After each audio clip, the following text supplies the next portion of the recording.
Bom, gente, boa tarde. Boa tarde a todo mundo. Queria dizer que é muito legal eu estar conseguindo apresentar esse paper finalmente, porque vocês vão ver, isso aí foi a parte significativa da minha vida, né? Quando eu estava para começar o doutorado, eu conversei com um amigo meu e aí ele falou que o doutorado é o momento que você levanta massa crítica de trabalho, de dado, para trabalhar o resto da vida. E o Abel estava certo. Né? Assim, é muito claro que fazer esse trabalho ele me modificou tanto quanto talvez tenha modificado a taxonomia dos bichos, né? Não sei, enfim, talvez mais, na verdade. Então, é uma coincidência eu estar apresentando, na verdade não era para apresentar hoje, né? Eu ia ter uma outra pessoa apresentando, mas infelizmente não pôde. Então, vocês vão ver que a apresentação está um pouquinho mais ou menos, porque eu fiz muito, muito em cima da hora, né? Mas vamos ver se vai ficar legal. Então, para quem não me conhece, acho que quase todo mundo me conhece, né? Eu me interessei por biologia ainda muito cedo. E em 97 eu terminei o colégio. Eu terminei o segundo grau e queria entrar na faculdade, queria trabalhar com tubarão, queria trabalhar com comportamento de tubarão. E quando entrei na faculdade, descobri que não era bem assim, ou não ia rolar, ou também não achei tão legal. O trabalho não era exatamente o que eu achava. E depois de rodar um pouquinho, eu parei nos Saltos. Parei lá no Laboratório de Biosistemática de Anfíbios do Rio, que foi onde eu fiz a minha graduação, no Rio de Janeiro, lá com a Ana Teles. E trabalhei com um canto de sapo, mas mais particularmente de aplastiodiscos, com esses bichinhos que estão aí. Esse particularmente não, mas com Arilde e Weigold, que eram duas espécies que, digamos, precisavam de uma redescrição do canto, né? E aí, em 2004, eu me formei, fui para o mestrado no Museu Nacional, por orientação do Sérgio Pote, e lá eu acabei trabalhando com sistemática de aplastiodiscos. Não era exatamente o meu projeto original, eu tive que mudar no meio do caminho. Eu mudei em um ano, eu tive que fazer a tese, tem um problemão, os bichos não se comportaram, então não funcionou. E aí eu tive que ir para coisas que eu poderia viver sem ir para o campo, né? Então, foi bom nesse sentido e eu descobri sistemática e me apaixonei. Em 2007 eu fui para a Unesp de Rio Claro, né, fazer o meu doutorado no laboratório do Célio Haddad, mas orientado pelo William Faigovich. E também a ideia original era trabalhar com outro grupo, mas a gente acabou fechando em Neuropsoft, particularmente, que era um grupo interessante e tudo mais, e fiz a minha tese. Então, no final de 2012 fui para lá. No começo de 2000, no final de 2007, no começo de 2012, não foi tanto tempo que o doutorado demorou assim, eu defendi, em 2012 fui para o pós-doc na USP com o Darren Grant, continuei trabalhando no Dropsoft. E em 2014 eu vim para cá, para o ESC, né? Então aqui para o laboratório, para o museu, enfim, e continuei trabalhando aqui. Então, esse trabalho, como acho que boa parte de vocês sabe, ele é o grosso do meu doutorado. Então, ele seria a pergunta que eu me propus a responder quando eu entrei no doutorado. Então, aqui está a capa da minha tese, né? Enfim, só para vocês saberem, isso era o título original, na verdade, do trabalho. Então, vocês vão ver que, ao longo do tempo, mudou um pouquinho. Eu tinha começado com o Neurosoft e depois ampliou um pouquinho. Tá? Eu acho essa prancha linda, que é a descrição de Ilagog, né? Que, na verdade, todos os bichos que estão aí não são Ilagog. O holótipo mesmo é outro bicho. Os parátipos são o holótipo é uma coisa, os parátipos são outra coisa. Foi um negócio que eu vi até na tese, mas acabei não publicando. Saiu no final do ano passado, na verdade, um pesquisador da Venezuela. Pois bem. A ideia, na verdade, era para tentar construir uma hipótese filogenética usando todas as fontes de evidência possível. Então, comportamento, biologia, músculo, acabei não usando. Na tese eu usei, mas depois eu tirei, tinha pouco caractere.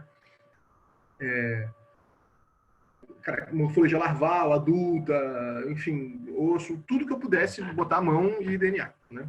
Então, talvez fosse uma abordagem um pouco ambiciosa, né? E na época, dentro do Dropsoft, tinha 92 espécies quando eu comecei. E em 2014, quando eu montei essa apresentação, na verdade, eu atualizei essa apresentação, eu já tinha 95 e agora em 2020 já tem 109. Na verdade, 108, mas enfim. Quer dizer, na verdade, 111, porque uma vai ser sinonimizada e mais 3 vão sair. Mas, enfim.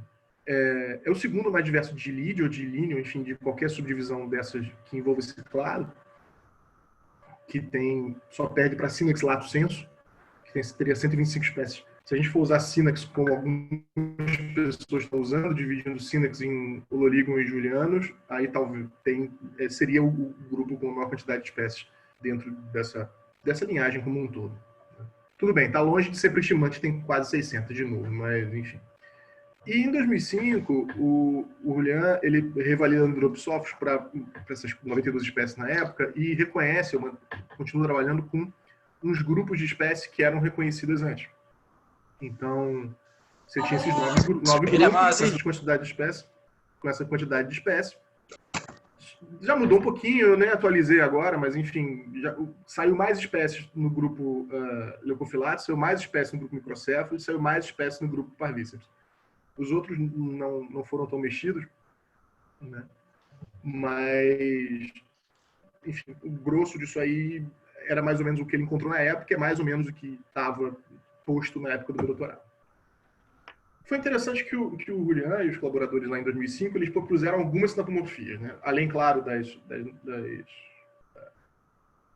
moleculares, tinha uma proposta de eucariótipo ter um número diploide igual a 30, uma redução extrema do quadrado jugal, que é um ossinho do crânio, uma forma labial nos girinos de uma fileira anterior e 2 posteriores, e duas instâncias de músculo no pé, do músculo do pé. Bom, algumas dessas coisas você tem em outros lugares, tem outros bichos com 2N igual a 30, mas não são muitos, mas tem. Redução extrema do quadrado jugal é bem comum. E o problema maior é que a boa parte disso daí é desconhecido para Xenoila, que já era o grupo irmão que ele encontrou. Então, só para vocês saberem, aqui a fórmula, né? Então, tá aqui a fórmula. Uma fileira anterior e 2 posteriores, né? Eu vou pedir para todo mundo checar o microfone, que tem alguém fazendo barulho aí, tá alto. E aqui o quadrado jugal, aqui em Virolinenses, tá bem curtinho, né? Mostrando aqui no quadradinho vermelho.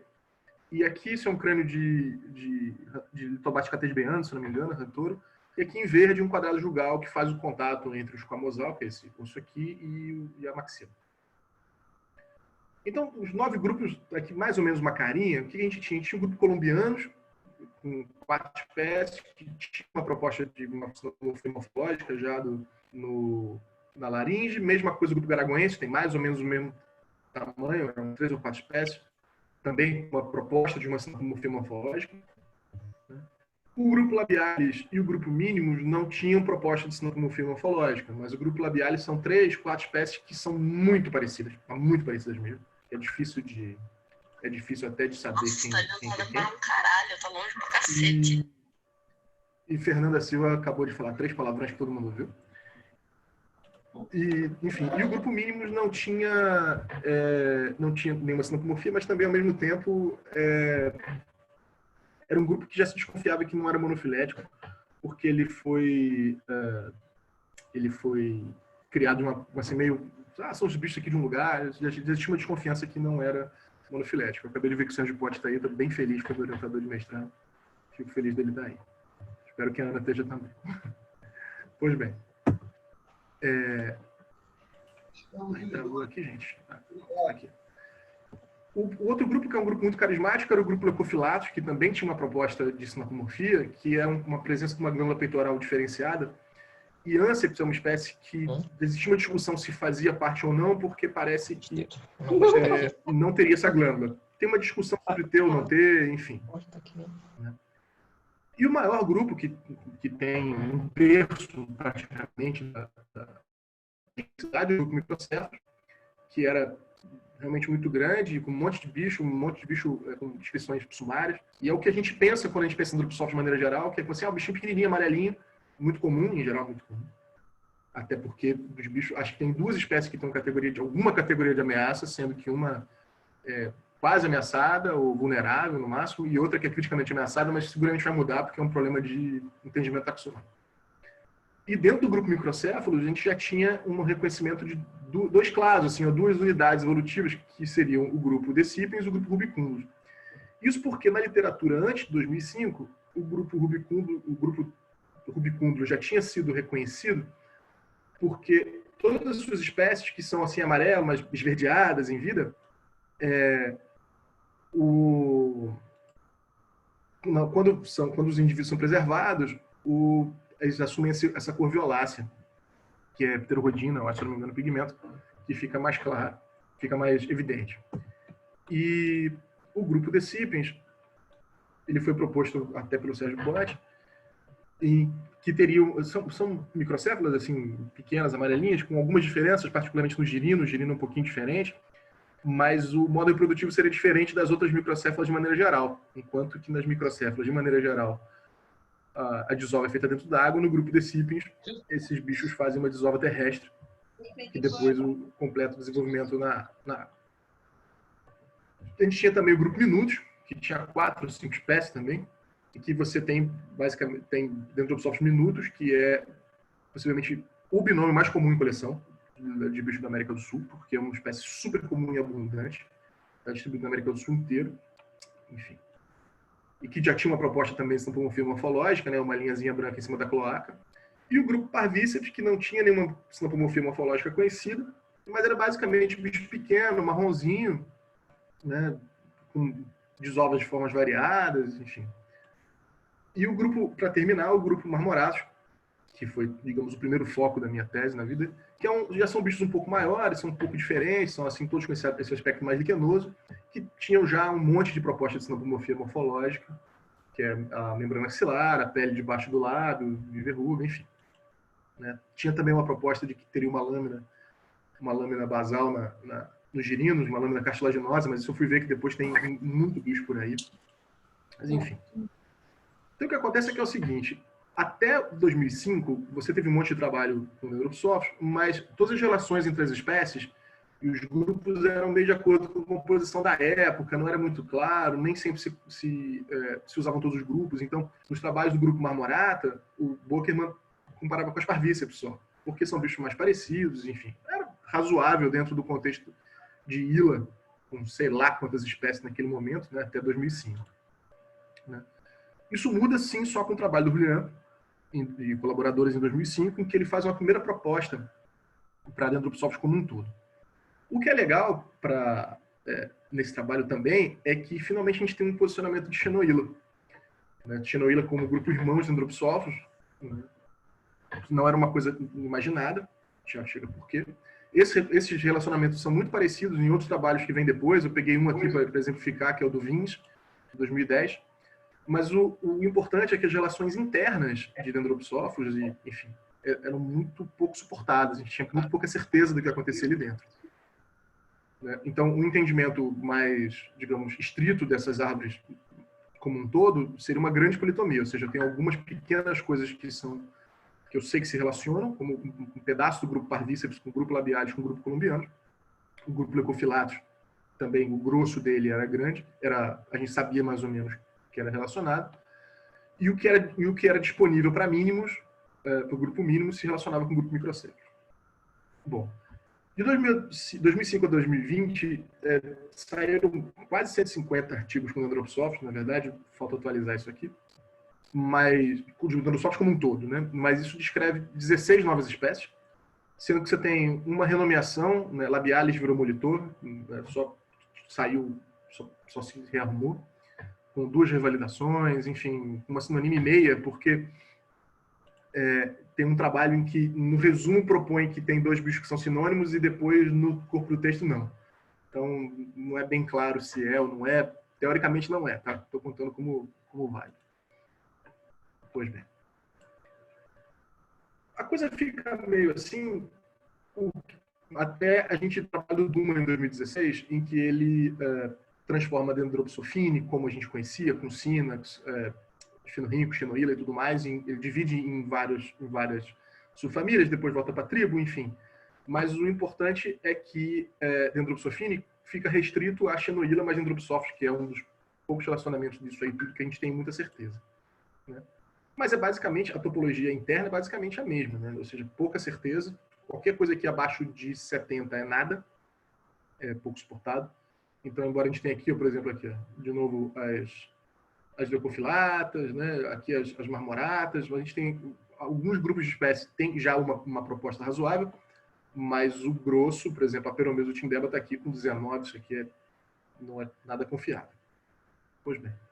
Então, na tese, a minha proposta era apresentar uma análise filogenética detalhada de Dendropsophos. Acabou virando Dendropsophine porque eu consegui as espécies Xenoila. As duas, todas as duas. Né? E tentei procurar sinapomorfias fenotípicas para os grupos. Então, a ideia era melhorar esse conhecimento interno. Qual era a ideia?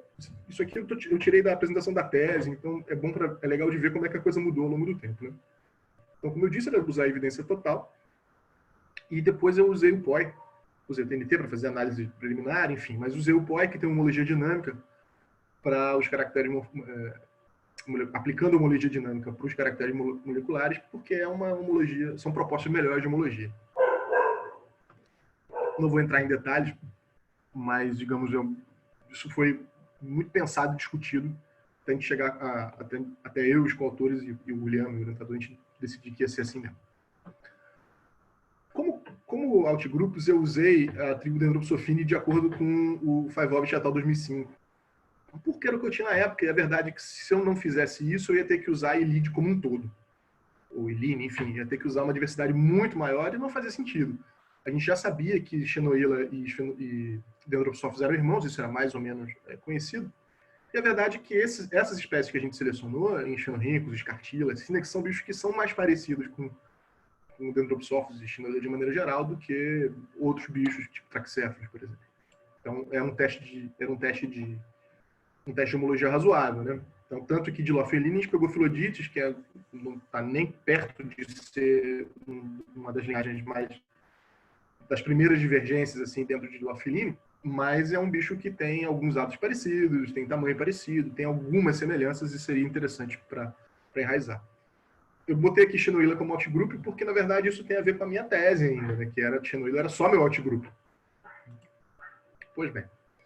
Então, no final das contas, para a publicação, eu consegui fazer uma matriz fenotípica com 46 terminais, representando bastante bem a minha diversidade morfológica.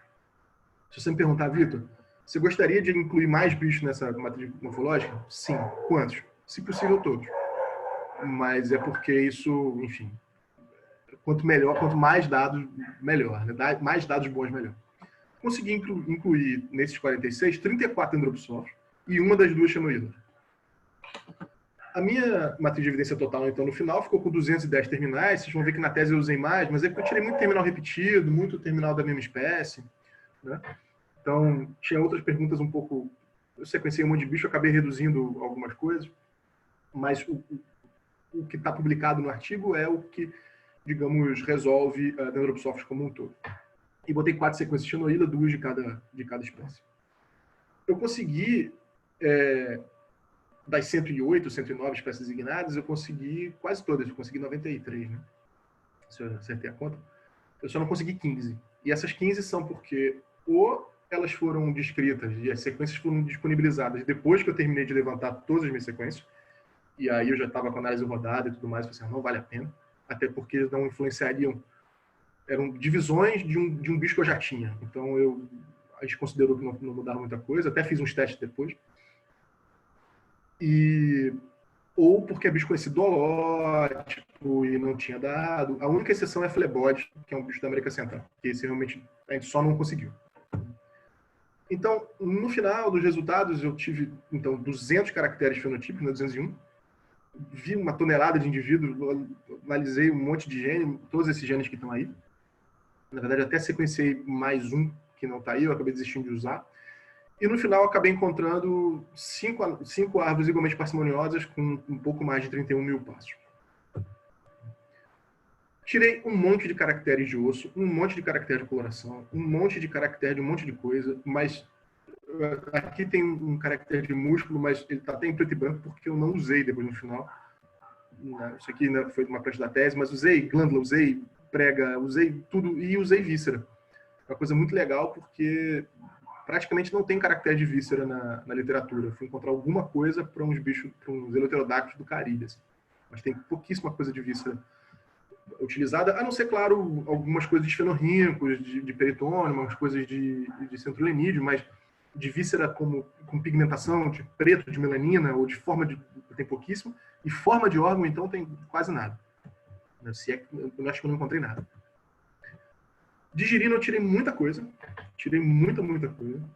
Tem muita coisa interessante. Os girinos do Andropsoft são bem diferentes. E o que é legal é que aqui na prancha, eu tenho aí na esquerda aqui, né? Não sei se vocês conseguem ver. Isso aqui seria Dendrosophlus nanos e Dendrosophlus microcéfalos. São dois bichos do grupo microcéfalos, que não são nem tão distantes assim, mas seriam dos bichos mais diferentes que a gente tem. Os bichos mais, digamos, das linhagens mais antigas, né, são um pouco mais parecidos com os bichos do meu outgroup. É bem legal isso de ver. Usei caracteres também de desova, como eu disse, então é muito interessante que a gente tem pelo menos uma espécie de Andropsophilus debracatus, que é essa daí, que demonstradamente, experimentalmente, os bichos podem desovar tanto na folha quanto dentro d'água. Eu encontrei mais umas poucas instâncias também de uns bichos, mas eu tenho pouca certeza. Eu tratei como plástico, ou seja, que tem tanto desova dentro d'água quanto fora d'água, mas com alguma reticência, né? São observações assim meio... Tá lá, pegou, talvez a água tenha baixado, enfim, não é muito claro. Mas fato que a gente tem bichos que efetivamente elegem pendurar os ovos em cima da folha. Bom, então as relações dos outgrupos não importam muito, né? Mas a gente encontrou basicamente Pseudine, Snaxine e Ophiline como monofilético, como era mais ou menos esperado, Sphenorhynchine também. Mas para Dendropsophine eu consegui encontrar 3 tampomorfias. A que eu gosto mais, acho que se não uma é de osso e as outras 2 são de girino. Mas a que eu gosto mais é essa que é o posicionamento da narina do girino, que é na frente do bicho, na frente da larva. Então eu botei aqui a setinha, não sei se estão conseguindo ver. Aqui está a narina direita do bicho, aqui a narina esquerda. É bem na frente. Eu devia ter botado, agora eu me toquei, eu devia ter botado outro bicho para comparar, mas em geral, em outros bichos, isso aqui é mais em cima, é dorso lateral, e é virado para o lado. Enquanto que no Dropsophine é na frente e virado para frente. Então, e a outra também é a ausência de fileira, ou a presença de uma, agora não me lembro, fileira anterior de dentículos. Depois isso modifica para uma perda mais generalizada, mas aqui, por exemplo, eu usei Sphenorhynchus caramáticos como comparação. Vocês podem ver que tem 2, e aqui em Haddad tem uma. Se não me engano, não está muito bem aqui, mas acho que tem uma, acho. Não lembro de cabeça agora. Então, o que é legal é que Shinoila, que é esse girino aqui de cima, é um girino que é ao mesmo tempo parecido e diferente, óbvio, né, desse aqui de baixo que é Leucophyllata. Vocês podem ver que tem uma variação de forma muito interessante, muito importante, mas está aqui, ó, a narina do bicho aqui na frente, aqui, a outra está aqui, né, a direita está aqui no cursor, e a mesma coisa aqui, é igualzinho, não tenho que errar. Os olhos lateralizados também são, mas esse eu acabei não usando, enfim, era redundante. Pois bem, então o que eu tenho? A primeira coisa que a gente tem é confirmar que Shinoila é monofilético. Parece bobeira, né? Mas não é, não. Os bichos são muito parecidos. Na verdade, em cima a gente tem truncata, no meio tem um juvenil de truncata, e embaixo tem eugenioi. Eu botei o juvenil de truncata porque o comentário da descrição é que os adultos de eugenioi lembram os padrões de juvenis de truncata, e é verdade. Esse particularmente nem tanto, mas esse adulto nem tanto, mas tem outros que lembram mais. E os bichos são muito parecidos, assim, mas não tinha nada que comprovasse que eles fossem irmãos. Até porque a descrição original de Shinoila também não determinava com qual bicho, qual outro gênero Shinoila seria aparentado.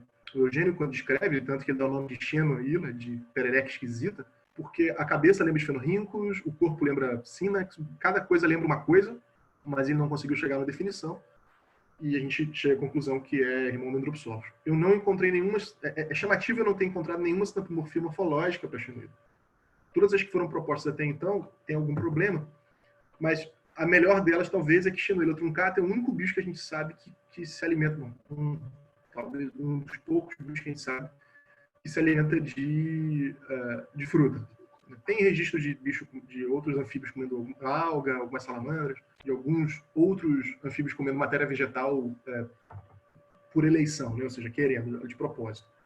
Mas com xenoíla, acho que é o único que tem fruta mesmo.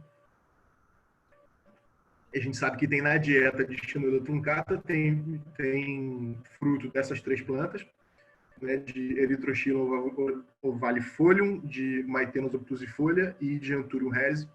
E a gente sabe que tanto Maithaenus obtusifolia quanto Erythroscilum ovalifolium são tóxicas para humanos. Erythroscilum é o gênero, inclusive, da folha de coca. Então a gente tem dados para xenoíla truncata, mas a gente não tem para o genuine. E eu já estou na Bahia fazendo 6 anos e a gente não conseguiu ainda fazer a dieta desse bicho, porque não é fácil de achar. Enfim. Então, para Dendropsophos, eu encontrei um monte de sinopomorfias. Né? Tem várias de osso, algumas de girino, tudo mais. A que eu gosto mais é o número de cromossomos diploide ser igual a 30, né? Tem 15 pares de cromossomos. Porque todos os bichos são assim, é uma instância meio rara, não é muito comum, e xenoíla truncata não tem, é 24. Quer dizer, a gente não sabe o genioide, mas tem um paper aceito e é 24. Então, é muito legal que você faz o cariótipo, pum, tá aqui. Toda xenoíla, todo Dendropsophis que foi cariotipado até hoje é 30. Tem algumas variaçõezinhas dentro dos cromossomos, eu não consegui usar como caractere, porque a homeologia dos cromossomos é muito complicada, mas eu gostei muito. Tem um monte de coisa de girino e tal. O que chamou muita atenção, na verdade, na topologia, vou até voltar um slide, a grande surpresa foi ter encontrado Decipiens não estando junto com o grupo microcéfalo. Nem é uma surpresa tão grande assim, vocês vão entender por quê. Uma outra surpresa grande foi ter encontrado o Dendropsophos ozzy, que é esse bicho aí que tá graficado, né, esse aqui, que é o bicho que tem um canto parecido com muito alto, né, assim, com 9.000 Hz, que é um bicho da Amazônia, e grupo irmão de Husky, que é um bicho da Mata Atlântica, que tem pouca coisa parecida com ozzy, não tem nada muito óbvio que junte esse grupinho. Isso realmente foi uma surpresa. Em algumas reconstruções, eu encontrei, menos não tão boas, eu encontrei esse grupo irmão de Decipiens. E tudo isso irmão do resto. Né? Então, vocês podem ver que aqui só tem... aqui é Bremer, esse suporte, né? Ou seja, eu só preciso de uma coisa para... uma hipótese pior para não encontrar mais, né? Resumidamente. Então, foi uma surpresa. Mas foi uma surpresa porque, repare, tem uma questão morfológica envolvida. Então, eu tenho aqui Husky aqui em cima, no alto para vocês, à esquerda. Né? Do lado, à direita dele, eu tenho o Oliverae, que é um bicho do grupo Decipiens. Embaixo do Oliverae, eu tenho o Dendropsophos branderi, que é um bicho até bem diferente de vários microcéfalos. E aqui embaixo eu tenho, se não me engano, suboculares, que é um bicho do grupo Parvíceps. E vocês podem ver que tem várias coisas em comum assim, com o Husky à primeira vista. Também tem algumas coisas a ver com esse bicho Oliverae, digamos, tudo muito parecido, mas esse bicho tem uns laranjas e amarelos por dentro, esse aqui não tem, esse aqui tem laranja embaixo, enfim. Foi uma surpresa, particularmente por conta das marquinhas debaixo do olho, que eram coisas muito características, particularmente em Husky. Né? E aqui é uma branderi que não tem, embora na descrição diga que tem. Então, para vocês terem uma ideia de um pouco dessa surpresa, aqui eu botei as posições desses terminais na árvore. Vocês podem ver que Husky e ozzy não foi elencada para nenhum grupo, embora fosse tentativamente microcéfala. Vocês podem ver que é bem distante um do outro. O grupo microcéfalo começa aqui, né? É esse cladão aqui. Esse cladão aqui. Né? E isso foi, digamos, uma surpresa. Mas surpresa maior porque em 2005, o Julian tinha encontrado Bertaluzzi, que é um bicho do grupo Decipiens, dentro do grupo microcéfalo. Só que revisando o voucher, a gente descobriu que era meridianos. Então o voucher estava mal identificado e por isso ele não tinha nenhuma sequência ali dentro. Né? Digamos, um bicho que está aqui, que é bromeliáceo, já tinha sequência disponível do GenBank e já sabia que não era junto com microcéfalos, mas convenhamos, né? Ninguém sabe nada. Né? Assim, se vocês lembrarem os relacionamentos de Dendropsophos antes, podia ser como não podia. Né? Então, o que é interessante aqui é que Husky tem essa desova terrestre, que essa desova tem preto e branco lá embaixo. Aqui eu tenho uma foto de Haddad, que tem uma, enfim, Decipiens e Haddad, né? Tem uma diversidade brutal de molecular. E também tem a desova em terrestre. E por conta de como são de como é a topologia interna de Dendrophosphorus, é possível que, embora não tenha otimizado assim, que o ancestral Dendrophosphorus desovasse também assim. Então, toda a minha desova na água de volta seria uma reversão a uma desova aquática. Mas isso aqui foi uma surpresa muito grande também, na verdade, ter visto essa diversidade toda molecular em decípios, para ser honesto.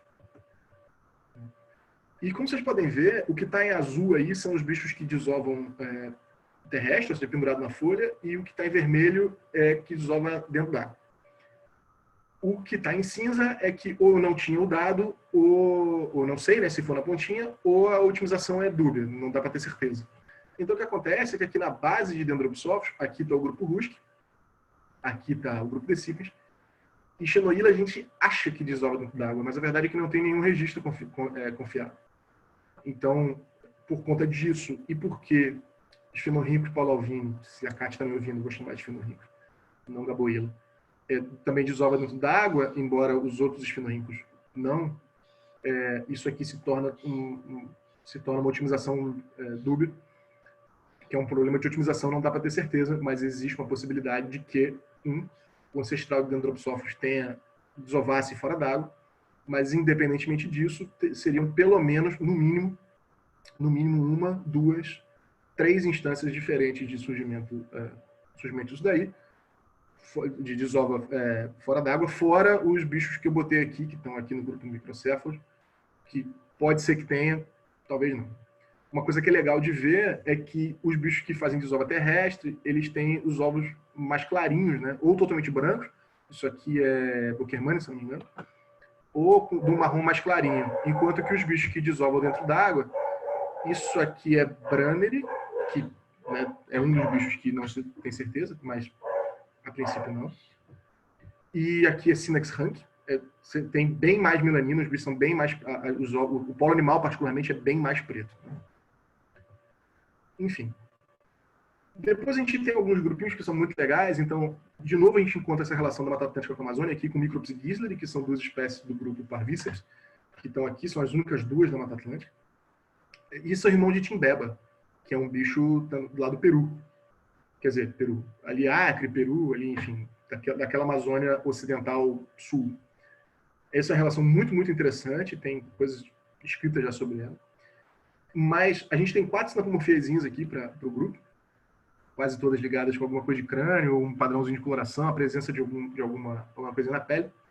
Mas aqui dentro a gente tem o clado suboculares, onde eu tenho Cunani, Brevifron, suboculares mesmo, Bockermani, então, que todo mundo aqui que se sabe tem a desova também terrestre. Embora a gente não saiba, por exemplo, a de Frost, nem desse bicho aqui que está para ser descrito, o posicionamento deles, se não for terrestre, vai ser um novo surgimento de desova aquática e não influencia na otimização aqui. Pois bem. Então tá aqui, né? Reparem que aqui eu tenho Microps e aqui eu tenho Timbeba, que é o bicho lá do Peru. Então, aqui, na verdade, é o tipo de Ilanor, esse nome do jogo. Mas reparem que são bichos que, no fundo, são bem parecidos, né? E nunca foram comparados, porque um bicho está na Amazônia e o outro bicho está na Mata Atlântica. Depois, o que acontece? A gente tem um daqueles grupos antigos, que era o grupo Garagoenses, e ele foi encontrado dentro do grupo Parvíceps, né? Que aqui eu marquei. E por que é interessante marcar isso? São bichos que têm uma morfologia mais ou menos particular, mas junto com o grupo Molitor, que é o grupo Labialis, é o antigo grupo Labialis, e o grupo Columbianos, são os bichos que são andinos, têm uma distribuição nos Andes, né? Reparem que eu não tenho nenhuma sinapomorfia morfológica para o grupo Garagoenses, mas também porque eu só tive acesso a um bicho para morfologia. Então, eu não consegui testar para saber se as sinapomorfias morfológicas propostas antes realmente eram. A mesma coisa acontece com Molitor e Columbianos. Esses dois grupos são irmãos. Eles têm, o clado que juntos os dois tem um monte de sinapomorfia. Eu quase tratei como um grupo só. Senti muito tentado. Mas o que acontece é que os bichos do grupo Molitor, eles são muito parecidos entre si e muito diferentes de todo o resto. E tem uma sinapomorfia possível, que é que o calo nupcial, no dedo 1 da mão, ou no dedo 2, dependendo da homologia que você queira tratar, você tem lá o calo nupcial, a glândula nupcial, e você tem um formato de ácido diferente. Ao invés de ser aquela bolinha tradicional, é tipo um tubo, assim. É muito interessante. E para o grupo colombiano, que é o grupo irmão deles, eu também só tinha Bogert, e é quase impossível... Só tinha colombianos, perdão. Não tem nada, eu não encontrei nada que fosse potencialmente autapomórfico. Talvez uma coisa de coloração, mas não tem nada proposto e é um grupo que merecia mais trabalho com calma, né? Depois a gente tem um grande cladão, que envolve um monte de grupos, mas o legal, primeiro é o grupo Marmoratus, que eu consegui encontrar as 8 espécies do grupo Marmoratus como uma unidade monofilética, né? Naderere, que é o bicho talvez mais diferente de todos eles, é irmão de todo o resto, então vocês podem ver que tem um suporte gigantesco, o bicho é muito diferente. E o grupo Marmoratus, como esperado, tem um monte de sinapomorfia morfológica. A que eu acho mais fácil de ver, e menos homoplástica por aí, é essa pelezinha debaixo do lábio, do lábio inferior, que é verrucosa. Depois a gente tem o grupo Minutos, que passou por algumas revisões e tem um pouquinho de espécies. Eu também não tinha nenhuma sinapomorfia morfológica para o grupo Minutos, mas porque eu só usei Minutos. Eu não tinha nenhuma outra espécie do grupo Minutos para inserir. Mas todas elas, eu chequei isso, todas elas possuem essa linhazinha branca em cima da cloaca e a cloaca... na verdade, normalmente aqui tem a cloaca do bicho está aqui, onde está a linha branca, e tem uma cobertura que vem até aqui em cima. Esse bicho tem uma folha cloacal, que a gente chama, né, longa, que cobre a cloaca toda. Todos esses bichos têm. Chapurienses aqui, nem todos os indivíduos têm, mas eu acho que é um problema de fixação, talvez. Preciso checar melhorzinho. Uma outra surpresa interessante que eu tive nesse trabalho foi justamente encontrar um grupo Leucophyllatus expandido, digamos assim. Schubert era um bicho que sempre foi relacionado com o grupo Parvíceps, lá em cima. Miaitai era um bicho sem relacionamentos propostos, mas é um bicho vermelho, amarelo, super colorido, muito parecido, de alguma forma parecida com os Leucophyllatus, e que se imaginava que podia ser relacionado com eles. Mas Harald Schultz, que também era um bicho sem sinapomorfias propostas, é um bicho bem esquisito, bem diferente dos outros, embora lembre uma microcéfala de certa forma, foi encontrado aqui. Então, o que eu tenho é um cladinho de 3 espécies que nunca tinham sido relacionadas com certeza com ninguém, irmão do que a gente sempre chamou de Leucophyllatus, incluindo Anceps, que às vezes tinha ideia. Esse grupinho Leucophyllatus, né, mais tradicional, tem algumas sinapomorfias, várias digerindo, formato do corpo, tem umas coisas assim. Mas esse cladão tem umas sinapomorfias também, tem 2. Uma delas, inclusive, são as glândulas peitorais diferentes, que são essas duas marquinhas aqui, né, que todos esses bichos têm, inclusive Harald Schultz. Esse bicho aqui é Grillatus, que é um dos bichos que eu não consegui incluir na análise, é um bicho que está no grupo Microcéfalos hoje, quer dizer, estava até o meu trabalho, né, eu tirei, deixei ele sem relacionamento, mas eu tenho bastante certeza de que ele é um bicho aqui do grupo Leucophyllatus, né, lápis grande, por conta dessa sinapomorfia aqui. Então, é legal que eu tenho instâncias de previsão, né? Ou seja, eu tenho morfologia agora para vários grupos para prever, assim, esse bicho deve ser de cá por causa disso, é totalmente testado. E o grupo Microcéfalos, né, tem um monte de espécies, eu consegui pegar um monte delas, tem um monte de sinapomorfia também.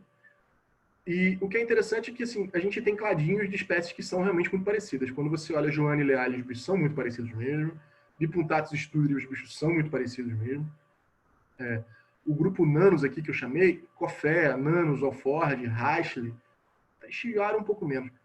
São muito parecidos entre si. Né? Pseudomeridianos lembra Nanos, de certa forma. Né? Tem um monte de sinapomorfias aqui, é muito legal. E é legal que esses bichos aqui estão em todo lugar, né? Então você tem bicho na Amazônia, no Cerrado, no Chaco, enfim, no Pantanal, se aqui ainda vai ter Pantanal. E na Mata Atlântica também, aqui, Vernéria. É bem legal, tem um monte de coisa. Uma coisa interessante é que o microcéfalo, né, a espécie microcéfalos, e as espécies da América Central, todas formam um cladinho. Microcéfala, Robinettense, Sartori, menos fleboides que eu não tenho. Mas eu imagino que deve cair aqui, né? Porque a gente só tem 5 espécies na América Central de Andropsons, que são justamente essas 4, microcéfala, Robinettense, Sartori e fleboides, e Ebracatus, que é um bicho lá do grupo Leucophyllatus.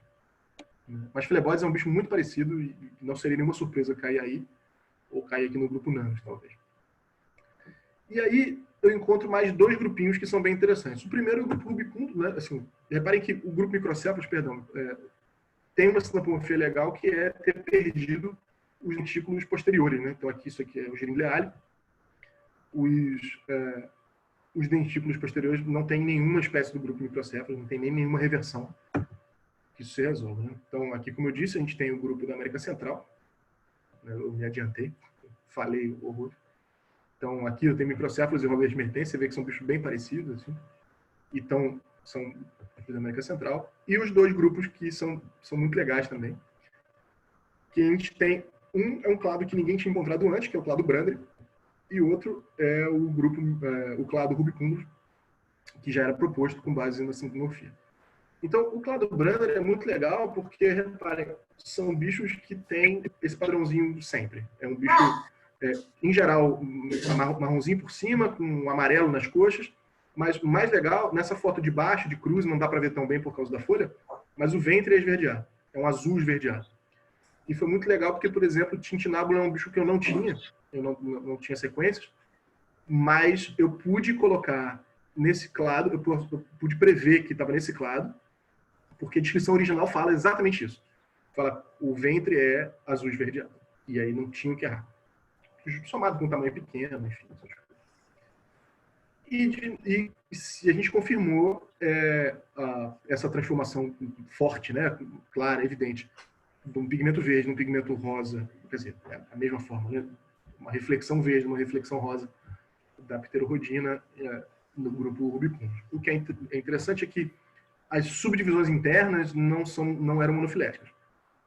Você primeiro tinha Samborne, que é um bicho que é parecido com nanos, mas só que não tem nada a ver. Durante muito tempo tem muita literatura tentando separar Samborne de nanos.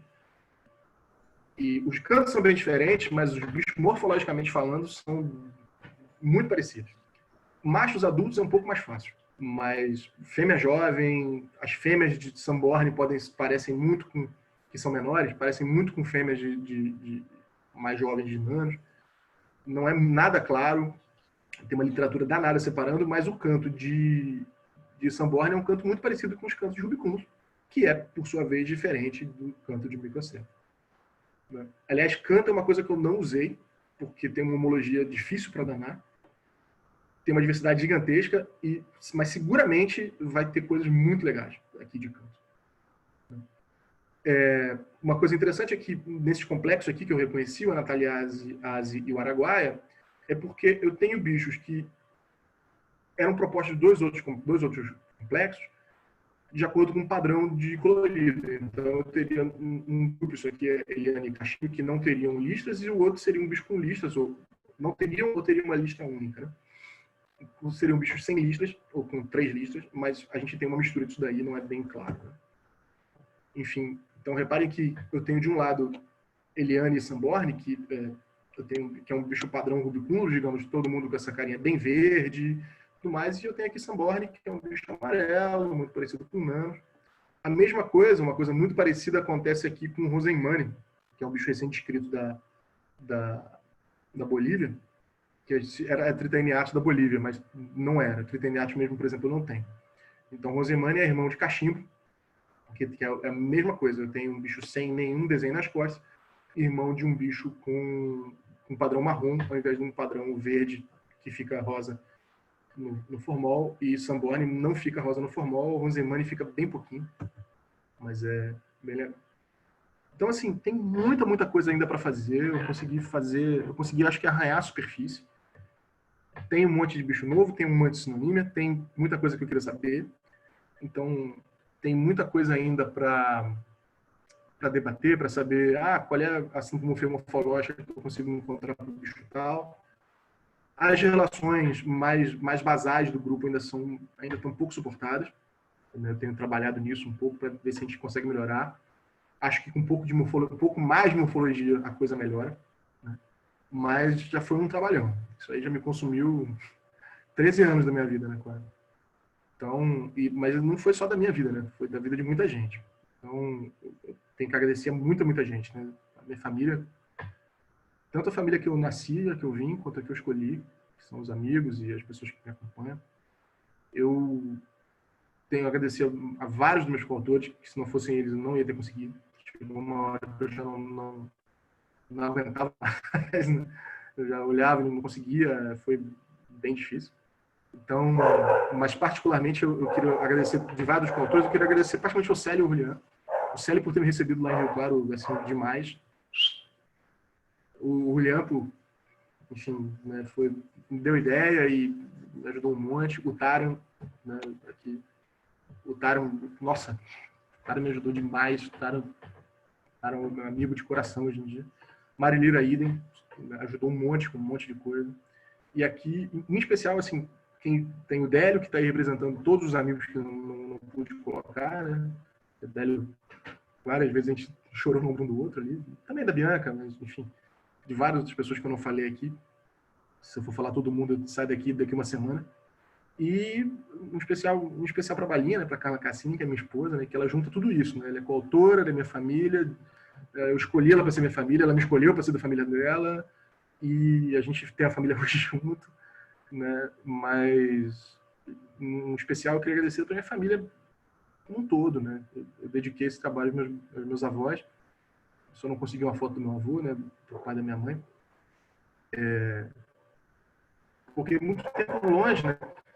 Assim, se tem alguém ainda para fazer doutorado, vai ver, e para quem já fez sabe, né, que doutorado é um filho. Sabe? Nada acaba, você tem uma relação de amor e ódio, a coisa vai e te toma um tempão, ele te toma tempo com coisa que ele está fazendo outras coisas, mas você vai terminar e você tem uma coisa importante para fazer. Enfim, então é isso. Obrigado a todos. Se alguém tiver alguma pergunta, estou aí à disposição.